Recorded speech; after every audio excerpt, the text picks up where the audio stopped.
All right. I feel like I'm reporting the news. Okay, so it's been about 2 weeks since I've actually recorded anything. You might not notice by the schedule, as I usually have several weeks of videos recorded ahead of time. At the time of recording, it'll be 5 weeks until right now when you're watching it. It's a little different for this channel. Actually, a lot different. This will be a D&D video. It started the channel as just a variety channel, and then it became a sewing channel, and then it became a e-bike channel, and now it's a variety channel again. As you can see, I'm old. I've been running and playing TTRPG since the late 80s.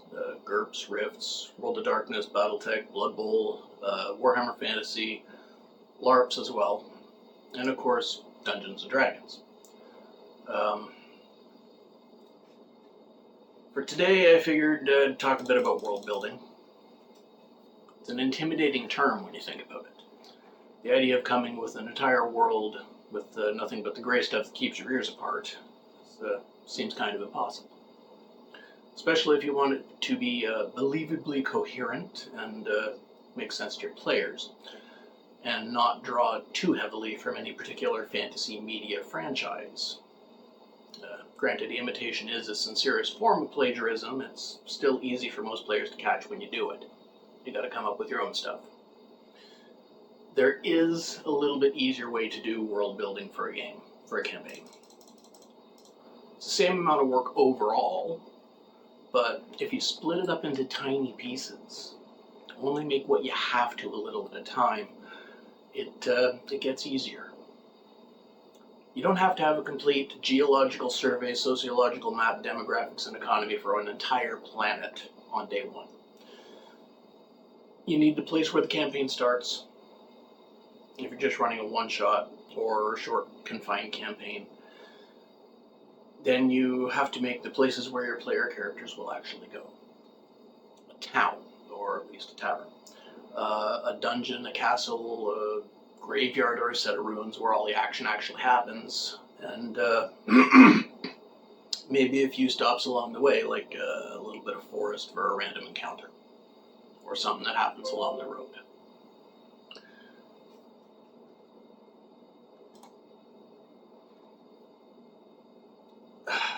Players might actually help your world building. I'll move this up a little bit. Players might actually help your world building. If they write up backstories for the characters about where they grew up, and you can add those to your map and to your world's history. So short campaigns, no problem. I mean, they teach monkeys to drive cars in the circus. I'm sure anybody can figure out this level of world building. I want something a little bigger, eventually. Say a long campaign, or you're writing a novel, or if you're writing a campaign setting to publish. So you need more of the world. Same idea can apply. You start small. Let's say one nation state, a city state, one country, one kingdom, and not a very big one. You could have one city and its surrounding environments. Like way out in the middle of nowhere, weeks of travel from there to anywhere nearest civilization. With this model, you scroll up again. Eventually these will get better as I learn how to do more. But for right now, this is what you get. But with this model, like the small city-state, small nation model, you can go into as much detail as you want about the city itself. You know, have months-long trade caravans that the party can travel with. You know, how self-sufficient is the city and the country? How competent or incompetent is their government? What kind of resources are available in the area? You know, adventures can come out of anywhere. Any kind of adventures. You're surrounded by untamed wilderness, so any kind of monster or passing army or group of bandits could hold up anywhere in there, and you can put ruins and graveyards and monsters and castles and anything else in the woods. That's an easy one. So, talk about the one I've been working on for a while. Bigger nation. Slightly bigger nation. Still small, but more than just one city. I came up with an isolationist state, a hermit kingdom. Founded and populated originally by refugees from some kind of war so long ago that nobody even remembers the name of the place they came from. They ran off and hid on a mountain and settled there. They're safe from the outside world. We're scrolling. Every couple or few centuries, another group stumbles across the place, hiding from whatever's chasing them. The locals welcome them in as long as they're not causing trouble. Nobody really ever wants to leave. They're afraid of what might be waiting for them outside. So now we have a number of settlements, cities or towns, interconnected but isolated from everything else. Say about 20, less than 20 settlements, towns and cities. You know, different little population booms from new immigration brings a bunch of different races, different species into the mix. I don't know whether you want to call them races or species, that's up to you, whether you're going 5e or 5+, whatever, DnD. But different groups of different populations start to mix a little bit. So you can have mixed breed PCs or NPCs. You can throw together some history as to what towns are founded when, by what groups of people coming from where, and by the time the campaign happens. The most recent news from the outside world is over 100 years old. Makes it a little interesting. They don't know what to expect outside. And from there we can fast forward a little bit, and I can scroll up again.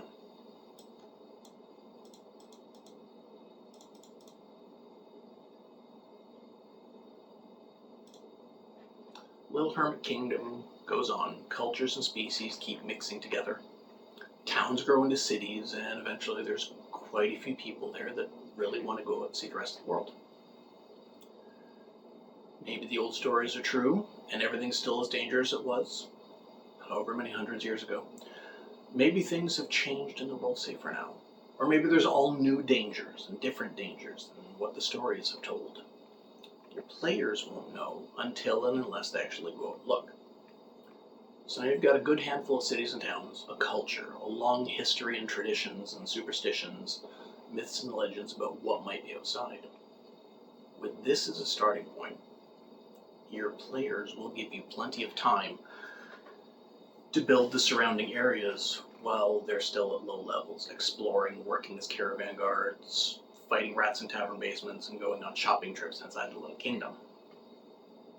And since it's so isolated from any nearby neighbors, you can give the party plenty of forests, deserts, swamps, and other wilderness along the way out of the kingdom, so you can have more time to build the next place to go to.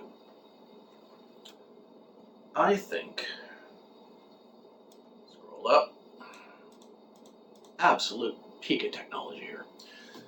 I think is a reasonable example for this kind of world building. Like I said, it's the one I've been working on building for probably about 3 years now. Now, interesting idea, kind of an M. Night Shyamalan ding dong thing you could do to your players. If you don't get that reference, it means a twist ending. Usually when you got a twist ending, I'd say go to the doctor, but in this case, it's fine. So I made a mountain kingdom. I called it Texta. Weird name, but it means something. It's entirely populated by small races. I put that as a limitation on the players as to what race species they're allowed to use from this particular place. It's not a huge limitation. It's not like only elves or only dwarves or only this specific thing can come from this specific place. No. It's a little limitation that makes them think more about what they're doing and how they're doing it. The reason I gave is they have to be small enough to fit through the cave entrance to get into or out of the mountain. There's still plenty of small species to pick from. I came up with a couple more as well. Let's see, we got goblins, kobolds, gnomes, halflings, harengon, grung, fairies, owlin, and likely a lot more that, are in the books, but I didn't write down. Some of these don't have to be small, but they have that option written into them. You can make them as small characters. What I came up with on top of that is a small species of elves with cold resistance called frost elves. Like if Santa's elves went feral.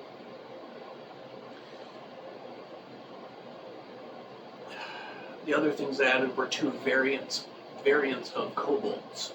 One, or they're specifically tied to either salt or fresh water. More scrolling. This is just a beautiful, beautiful setup. I still feel like I'm reading the news. While normally, or as normal as a fantasy world gets, putting all of these different species in the same place might cause problems. I justified it. The intermingling between everything is fine because they've been separated from the wars, religions, and worldly society for hundreds of years. So they've got no remembered reason to not like each other. Religion in an isolationist kingdom might be very different from the rest of the world. They might call the gods by different names than everybody else does. They might have their own completely separate pantheon of homegrown gods. Their religious services could be entirely removed from anything other nations might have heard of. That's up to you. They might have forms of worship from ancient times that the rest of the world stopped doing hundreds of years ago. Language is something else you can mess with for an isolationist kingdom. You could make it into an issue for your players if you're feeling particularly vindictive that day. What if the common language a hermit kingdom uses is ancient and barely comprehensible to outsiders? Or what if it's a pigeon of all the different languages of all the different cultures that have created this kingdom over the centuries?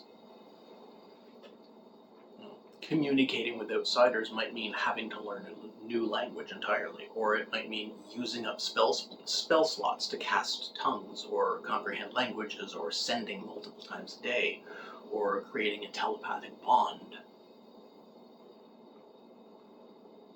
So what do we got to work with now? We have a very large, vague starting point. How do you make everything work?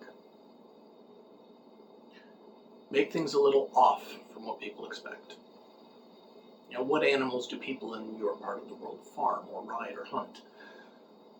What industries is your city-state or hermit kingdom good at? What do their armor and clothes look like? What kinds of food are their favorites that might be different from the rest of the world? What makes them special compared to anybody else outside?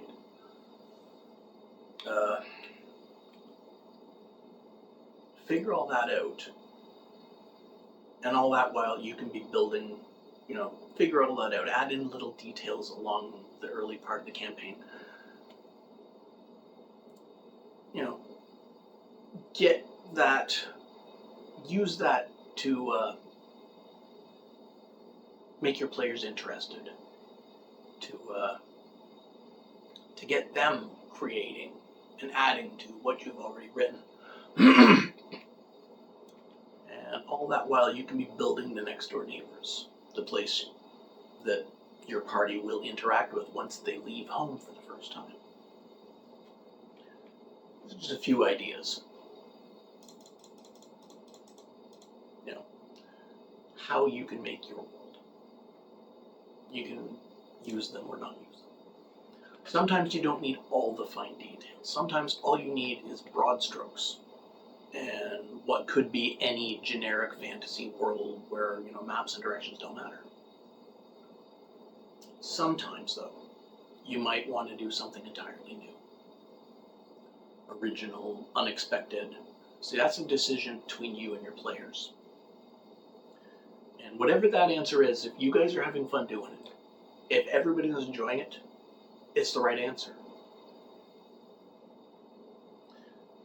As a final point, you can tell this is very low budget. Maybe at some point in the future I'll be able to edit in images or have a bunch of minis or dungeon tiles or to show you different tactics or whatever, But right now, this is what we've got. Like, share, comment, and subscribe if you want me to make more D&D videos, like talking about the different monsters and playable races or species, or more world building tips, or even talking about my own world building. And let me know what you want to see. And how about that? I still feel like I'm reading the news. This just in. Experimental fashion designers has come up with a padded bra made out of plaster of Paris. They said the initial results looked good, but it turned out to be a false impression. Okay, talk to you next time.